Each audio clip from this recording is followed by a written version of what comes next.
Well, today I got a short story. This is a story of a guy that bought 2 fake Rolexes. This guy's a jeweler. This guy knows what he's doing. He's been around watches for since the 70s, the 80s, back then.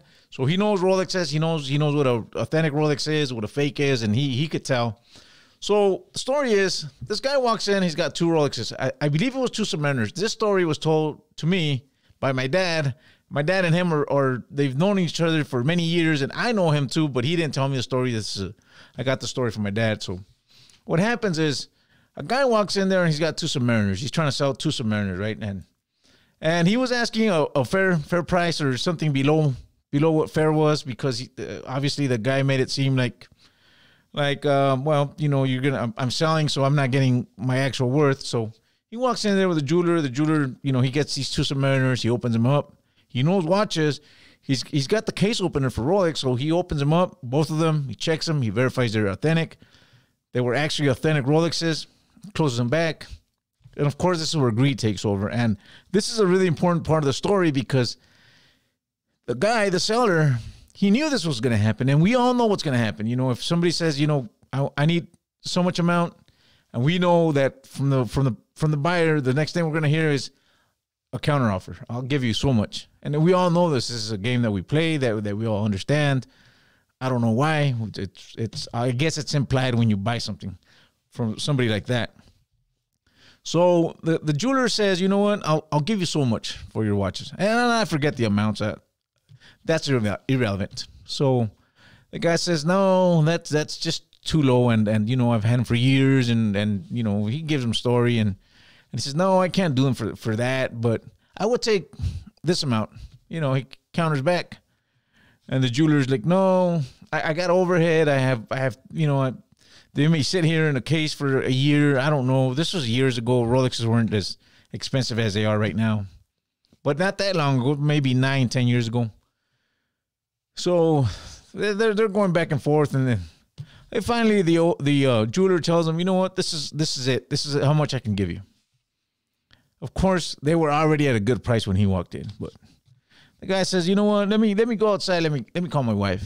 So he leaves the watches there, goes outside, gets on the phone and making a call somewhere, and he's calling somebody, but the jeweler still had the watches, these 2 authentic watches. He already verified they're authentic, so he's okay with that. You know, the guy walks in and says, you know what, man? The jeweler's thinking it's old. He's thinking, man, I got a great deal for these 2 watches. The guy walks in and says, you know what, man? It's close. I just can't do it, because I got somebody else that I'm gonna take them to, and they may be interested in them. But thanks for your time, and I'll take my watches. The jeweler doesn't want to let him go, because he's thinking, man, this is a good opportunity. I'm gonna let this opportunity go, and this is where greed, you know, takes over. He could have given him a little bit more money, or the money that he was asking for, but this was a game. This was all a game. That was never gonna happen. That was not part of the plan. Even though these were 2 authentic Rolexes.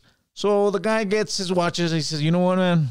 I'm sorry. It's just not going to happen. I gotta go take him somewhere else. I'll see what numbers I can get, and I'll come back to you later if it doesn't work out. But the jeweler knows, he's going to take these watches somewhere else. I'm going to buy them right off, you know, this guy.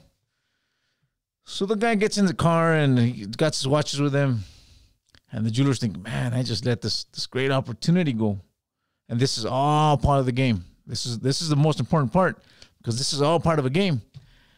And the jeweler's thinking, oh, man, I just left this great opportunity go, you know, and the guy's still in the parking lot. And the jeweler goes out and tells, you know what, man? Hold on, man. Let's come back in here. Let's do a little bit more negotiation. I mean, we're really close. Let's just get it done. The jeweler's feeling that, man, I'm going to lose this great deal. So they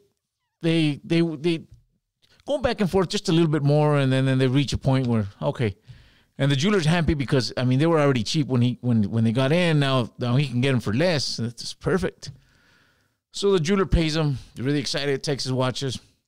You know, the guy takes off, and that should have been the end of the story. But it wasn't. And as you guys can already imagine, the 2 Rolexes were swapped. By the time the jeweler's trying to sell them, and he opens them again to show them that, you know, the customers that they're authentic Rolexes, they are no longer authentic. Neither one of them. The guy had switched them. The guy knew exactly what was going to happen. The jeweler played right into his hand and lost. And that's a really tragic story. I mean, there's a lot of watch stories out there. I think this is one of the really interesting ones. I've been around watches my whole life, so I know a whole bunch of interesting stories, but I want to share this one with you guys. And this is where greed. The guy was probably never going to sell the authentic Rolexes. I don't think he was. Honestly, I don't think that was his plan ever. The guy knew what he was doing, and the jeweler fell for it. And I'm sure he's done it to other people. Some jewelers or some watchmakers may be embarrassed to admit it. It does happen. It did happen. This is a true story, and it's sad it happened. But anyways, that was my video today. I hope you guys enjoyed the story. And you guys, if you guys ever buy a watch or do something like that, man, you guys verify that it's when you're giving that person the money, make sure it's the same watch that you authenticated. Anyways, I'll see you guys in the next video.